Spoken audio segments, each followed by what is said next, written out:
Hello, friends. Today we will talk about great expectations.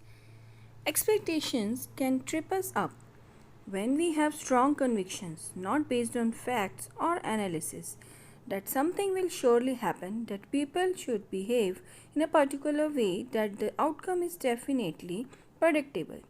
We live in a largely uncertain world. Consequently, this desire for certainty often sets us up for disappointment and pain, while something might be in our control and many are not. I recall an old story my grandmother used to tell me about a poor man who lived outside the gates of a palace. The ruler would go in and out but never noticed him. One winter day, though, the king saw the old man shivering, wearing just a thin shirt. He stopped and asked him why he was so inadequately dressed for such weather. And naturally, the old man said that he had no other garments. The king said that he would arrange for a warm coat and blanket to be sent out immediately. But the king got an urgent message, went to meet his advisers, and somehow forgot all about the promise. The next morning, the old man was found dead. A scribbled note on a scrap of paper beside him said, "For all these years I shivered and yet survived, but the expectation of warm clothes makes the cold unbearable and will be the death of me." It's an extreme story, but there is nothing always wrong in having expectations. Expectations motivate us, excite us, help us envision the future, and make us want to achieve our goals.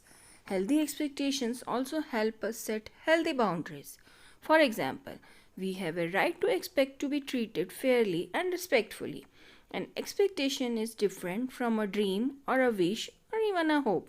If someone does not fulfill my wish while I feel bad, it's not the end of the world, or rather, it should not be. But if I let it become an expectation, I make a demand, not a request, and it is likely I will be bitterly disappointed and upset if they don't do what I want. It's not other people and their choices and actions, but our own expectations that causes our greatest pain.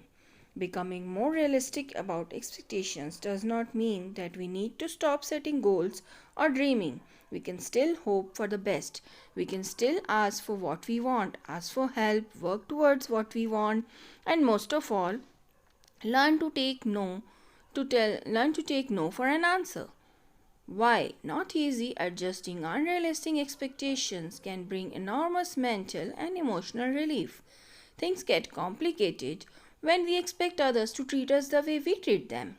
On the other hand, we may often expect people to treat us in a fair and supportive way, but don't really do the same for them.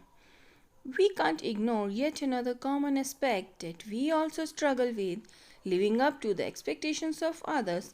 When we place too much weight on the expectations to the point that we start living for their approval, we get lost somewhere between the way others see us and who we really are. Managing interpersonal expectation is not always easy, but one thing often overlooked is clear communication. Unspoken expectations are almost guaranteed to go unfulfilled. So, talking openly about what you expect from other people might improve your chance of fulfillment, and listening to them is equally, if not more, important. Thank you.